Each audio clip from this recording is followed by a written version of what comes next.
Very good morning, students. Welcome to the class. So, from today onwards, we will start reading with your geography book. This is your geography book, Contemporary India, Part 1. ठीक है? This is your geography. And today we will start with your first chapter in this book. Open your geography books, chapter 1, size and location. ठीक है, basic जो है हम जो हमारी country की फिजिकल फीचर्स हैं, कहाँ से कहाँ तक एक्सटेंड है, ठीक है, लोकेशन क्या है, इस सब के बारे में एक ब्रीफ आइडिया इस चैप्टर में हम देखें. ठीक है, तो स्टार्ट करते हैं. India is one of the ancient civilization in the world. आपको पता है कि इंडिया का जो है वर्ल्ड में जो है सबसे पुरानी सभ्यताओं में से एक है. ठीक है, it has achieved multifaceted social economic progress during the last 5 decades. पिछली 5 शताब्दियों में इंडिया ने जो है बहुत ज़्यादा सोशल और इकोनॉमिक यानी कि सोशली और इकोनॉमिकली बहुत ज़्यादा प्रोग्रेस अचीव की है. ठीक है, क्योंकि बहुत पुरानी जो है हमारी सिविलाइजेशन है इंडिया की, तो इतने दशकों में जो है इंडिया ने बहुत ज़्यादा सोशली और कल्चरली और जो है इकोनॉमिकली खुद को बहुत डेवलप किया है. It has moved forward displaying remarkable progress in the field of agriculture, industry, technology and overall economic development. अब क्या है, आगे बढ़ते हुए बहुत रिमार्केबल प्रोग्रेस इंडिया ने जो है अचीव करनी है इन जो फील्ड्स में, एग्रीकल्चर के फील्ड में, ठीक है, इंडस्ट्रीज, टेक्नोलॉजी और ओवरऑल जो हमारी इकोनॉमिक जो डेवलपमेंट है उसकी फील्ड में जो है इंडिया ने काफ़ी ज़्यादा जो है प्रोग्रेस की है. India has also contributed significantly to the making of the world history. और वर्ल्ड हिस्ट्री में एक बहुत अच्छा योगदान जो है इसका रहा है, हमारे इंडिया का रहा है. ठीक है, अब हम देख लेते हैं what is the location of our country. India is a vast country lying entirely in the northern hemisphere. अब आप लोगों को पता है हेमिस्फीयर इंडिया की जो लोकेशन है, लुक एट दिस पिक्चर. यहाँ आपको पता है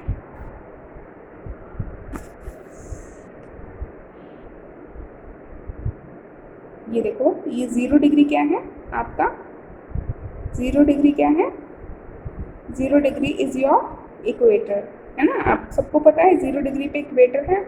ऊपर क्या है, नॉर्दर्न हेमिस्फीयर, नीचे क्या है, सदर्न हेमिस्फीयर. तो इंडिया जो है 0 डिग्री यानी कि ऊपर रहता है, 0 डिग्री से ऊपर है. एंटायरली आपका कहाँ बिलोंग कर रहा है, ये नॉर्दर्न हेमिस्फीयर से को जो है ये बिलोंग करता है. ठीक है, कहाँ पे है ये, नॉर्दर्न हेमिस्फीयर में है. The main land x tends between latitude 8 degree 4 minutes north and 37 degree 6 minutes north.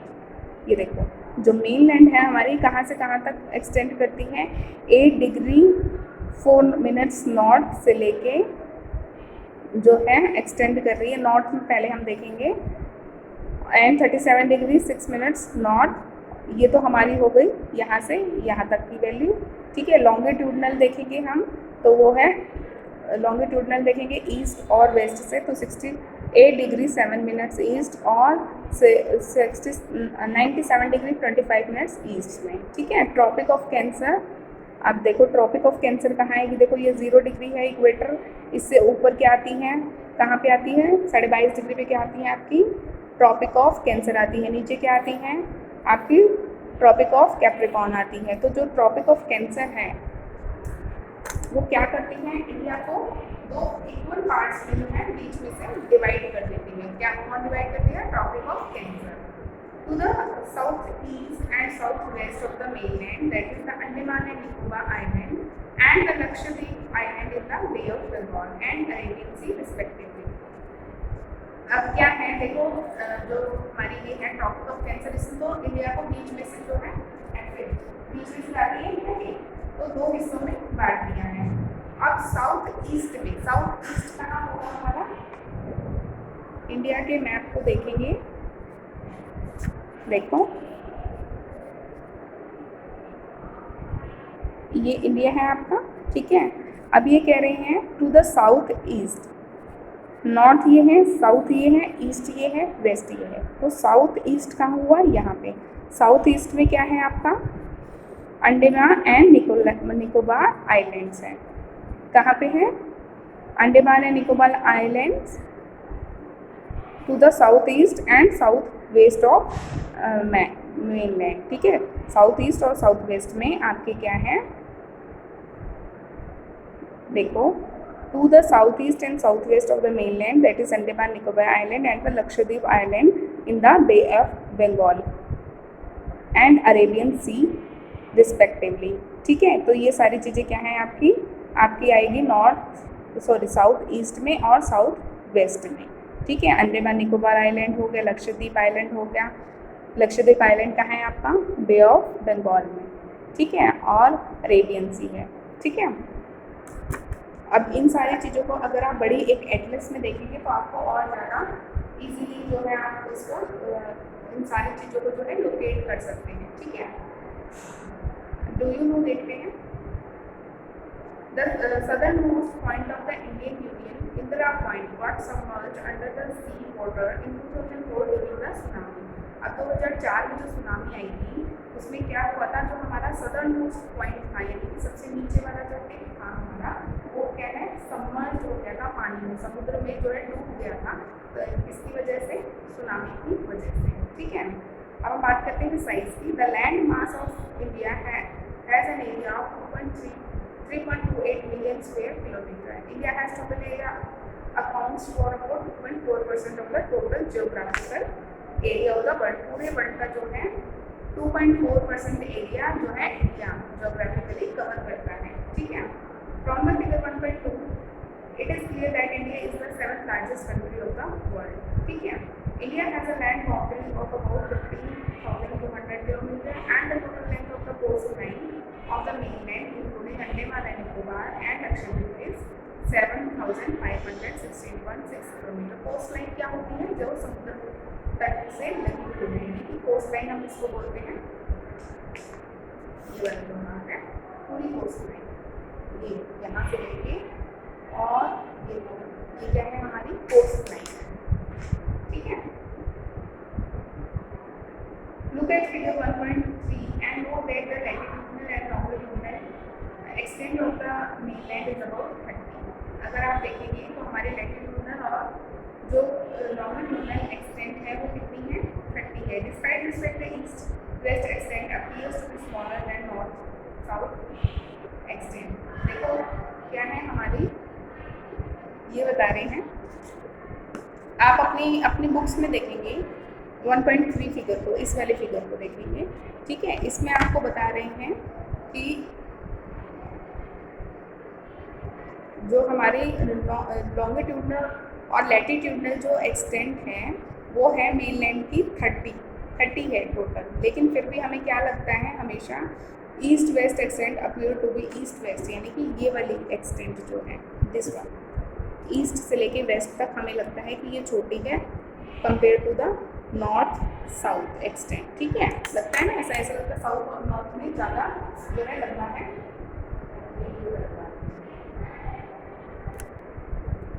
Clear. तो ऐसा अपीयर होता है कि जो हमारी east west extent appears to be smaller than north south extent, ठीक है। हमें ऐसा लगता है कि ईस्ट वेस्ट एक्सटेंट जो है वो छोटी है compare to the north west extent. From Gujarat to Arunachal Pradesh there is a time lag of 2 hours. अब गुजरात से लेके अगर हम अरुणाचल प्रदेश में आते हैं तो 2 घंटों का फर्क है टाइम में, ठीक है। क्यों है ये टाइम डिफरेंस हुआ था, आपको पता है ना, क्योंकि जो हमारा स्टैंडर्ड टाइम है, स्टैंडर्ड टाइम पढ़ते क्या है, जीएमटी है, ग्रीनिच स्टैंडर्ड टाइम है आपका, है ना। लेकिन जो अलग अलग टाइम जोन्स में आते हैं, अलग अलग जो लॉन्गिट्यूडनल वैल्यूज हैं, उनकी वजह से क्या होता है, जो हमारा टाइम में जैसे जैसे हम जो आपका ग्रीनिच टाइम है उससे ईस्ट में जाते हैं तो टाइम जो है क्या होता है, मेन स्टैंडर्ड टाइम से बढ़ता जाता है, ठीक है। क्योंकि एक रोटेशन कवर करने में कितना टाइम लेते हैं, 4 मिनट्स, ठीक है। तो यहाँ से जब यहाँ तक जाते हैं तो कितने घंटे का डिफरेंस आ जाता है, टाइम लैग आपको कहते हैं 2 आवर्स का टाइम लैग आता है, 2 घंटों का फर्क आ जाता है। And the time around the central meridian of India 18 to 30 PB is passing through Mirzapur Uttar Pradesh. ये देखो, ये है हमारे स्टैंडर्ड मेरिडियन, जो कि उत्तर प्रदेश के न्यू जयपुर से पास होती है। इसको इस पे जो टाइम है इसको हमने क्या माना हुआ है अपना, इस को हमने अपनी स्टैंडर्ड टाइम जोन माना हुआ है। स्टैंडर्ड इसको लॉन्गिट्यूड मान के इस लाइन पे जो टाइम होता है पूरी घंटे में हमने पूरी टाइम जो है फिक्स किया हुआ है। ठीक है, ये कहाँ पे है 18 to 30 ईस्ट। क्लियर? ठीक है, जिसको हम क्या बोलते हैं इंडियन स्टैंडर्ड टाइम बोलते हैं, क्योंकि हमारी कंट्री जो है बहुत ही वास्ट कंट्री है, बहुत ही बड़ी कंट्री है।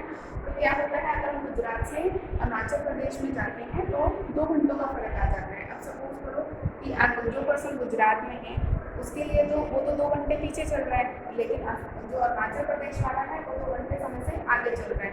तो एक ही कंट्री में रहते हुए कितने ज़्यादा डिफरेंसेस है ना। अगर कोई ऑफिस में है पर्सन तो उसका क्या होगा, उसको तो अरुणाचल प्रदेश वाले का अगर टाइम आगे चल रहा है तो उसको तो ज़्यादा घंटे तक ऑफिस में काम करना पड़ेगा।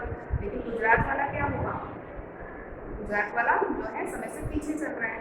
ठीक है, तो इस टाइम डिफरेंस को खत्म करने के लिए हमने क्या कर रखा है, एक स्टैंडर्ड टाइम फिक्स कर रखा है जिसको इंडियन स्टैंडर्ड टाइम कहते हैं, जो कि हमने फिक्स किया है 82 डिग्री 30 मिनट्स ईस्ट में। ठीक है,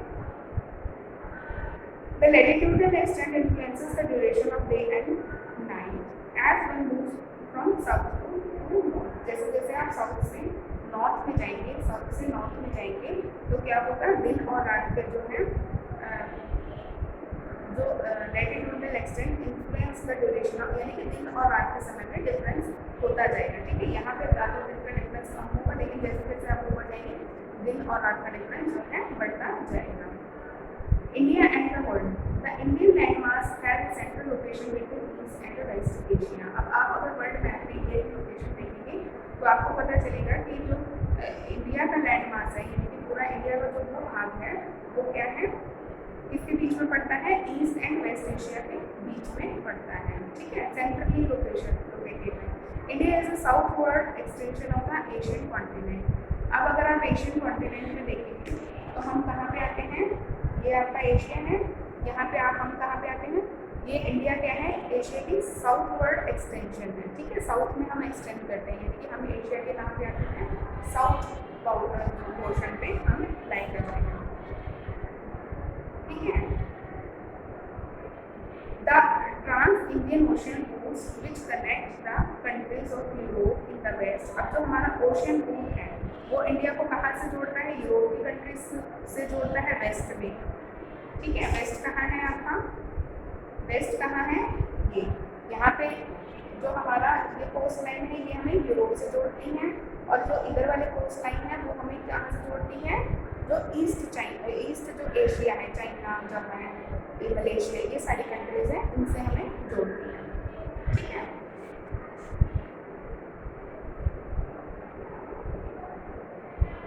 ये है the trans-Indian ocean routes which connect the countries of Europe in the west and the countries of East Asia provide a strategical central location of India। और इंडिया क्या है, इनके बीच में बहुत ही स्ट्रेटेजिकली लोकेटेड है, यानी कि बहुत इंपॉर्टेंट जो है इंडिया की लोकेशन हो जाती है। Note that the Deccan peninsula protrudes into the Indian Ocean, thus helping India to establish close contact with West Asia, Africa and Europe from the western coast and with South East and South Asia from the eastern coast। अब देखो हमारी जो इतनी बड़ी coast line है, ये जो हमारी कोस्ट लाइन है इतनी बड़ी, इसकी मदद से जो है हम यहाँ पे कौन सी कंट्री है, यहाँ पे एक तो अफ्रीका आ जाता है, और इधर ये सारी आपकी जो है ये कौन सी कंट्री है, जो हमारे इधर वेस्ट में जो वेस्ट एशिया की जो कंट्रीज़ हैं इनसे जो है इजीली कनेक्ट कर पाता है। ठीक है, और इधर देखें तो इधर भी हमारी कोस्ट लाइन बहुत बड़ी है, कहने का मतलब है हमारी कंट्री को यहाँ पे किसी कंट्री की बाउंड्री से टच नहीं होना पड़ रहा है। हम जो है कहाँ पे आते हैं, ओशियन में हमारी ये बाउंड्री आती है, यानी कि जो है हमारी कोस्ट लाइन बहुत बड़ी है, जिसकी वजह से क्या होता है, हम जो है अफ्रीका से और जो ये ईरान, इराक, ये सारी जितनी कंट्रीज़ हैं इनसे जो है इजीली कनेक्ट हो पाते हैं। उसी तरीके से इस रूट से जो है हम बाकी एशिया की कंट्रीज से कनेक्ट इजीली हो पाते हैं। ठीक है, no other country has a long coast line of Indian ocean as India's eminent position in the Indian Ocean, which justifies the naming of the an ocean after it. अब देखो जो Indian ocean है, आपको पता है ना ये सारा क्या है, ये सारा इंडियन ओशियन है क्योंकि हमारी कंट्री की इतनी बड़ी कोस्ट लाइन है, इसलिए जो है इस ओशन का नाम इंडियन ओशन कहना बहुत ही जस्टिफाइड है क्योंकि यहाँ पर सबसे बड़ी कोस्ट लाइन जो है इंडिया की है, ठीक है। इसलिए अगर हम इसको इंडियन ओशन बोलते हैं तो ये अच्छी तरह से इसको जस्टिफाई भी करना है। आगे चलते हैं। India's contacts with the world have continued through the ages, but her relationships to the land routes are much older than her maritime contacts. अब कहते हैं कि जो इंडिया का कॉन्टैक्ट है वर्ल्ड से वो क्या है, सदियों पुराना है, बहुत पहले से वर्ल्ड के अलग अलग पार्ट से इंडिया कॉन्टैक्ट में रहा है।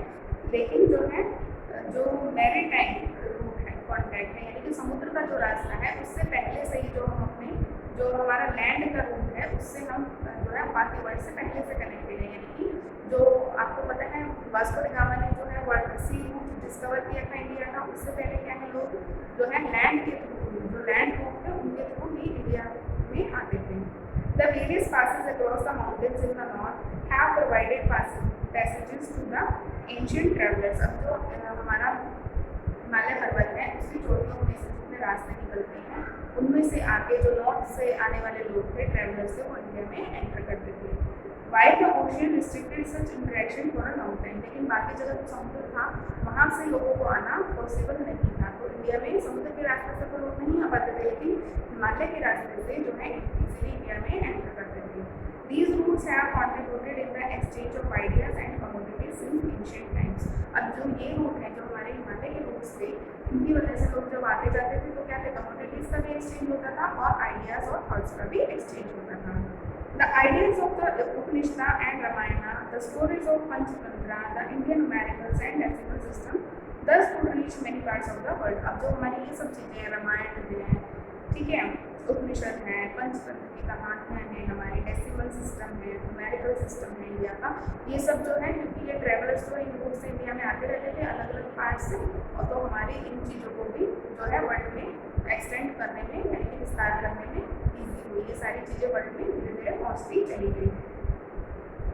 The spices, muslin and other merchandise were taken from India to different countries. अब तो इंडिया पहले जो आपको पता है अंग्रेज भी इंडिया में स्पाइसेस की वजह से आए थे ना, कार्डेमम, क्लोव, पेपर, इन सब की वजह से, तो क्या है जो स्पाइसेस थी और मसलिन क्या होता है, मलमल का कपड़ा होता है, ठीक है। तो और जो अलग अलग और भी मर्केंटाइल्स थी और भी जो चीज़ें थी वो क्या है, were taken from India to different countries, अलग अलग देशों में लोग जो है यहाँ से इंडिया में आके अपने कंट्रीज में लेके जाते हैं। On the other hand, the influence of Greek sculpture and the architectural styles of Rome and migrates from West Asia can be seen in different part of our country. और हमारी country में क्या क्या आया, जो जैसे ग्रीक के sculptures थे, यानी कि जो वहाँ की शिल्पकारी थी, जो वहाँ की डूम्स थी, ठीक है, और मीनारे थी, माइग्रेट्स थी, वो जो है इंडिया में आई, यानी कि वहाँ का जो मतलब जो बिल्डिंग का साइज का स्ट्रक्चर था वो क्या है इंडिया में कॉपी, उस तरीके की बिल्डिंग्स जो है इंडिया में बनने लगी।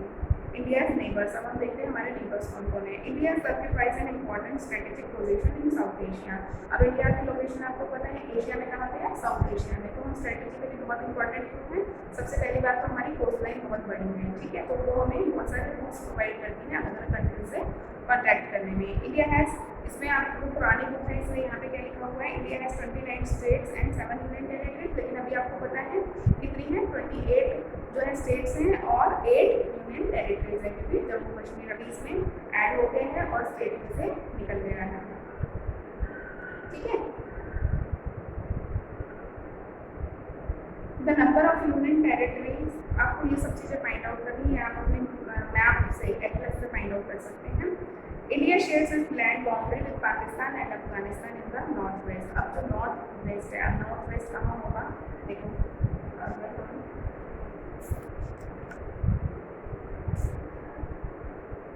बताया आपको नॉर्थ, साउथ, ईस्ट, वेस्ट, तो जो नॉर्थ वेस्ट है यहाँ पे हम जो है अपनी प्रॉपर्टी किससे शेयर करते हैं, पाकिस्तान से और अफगानिस्तान से, ठीक है।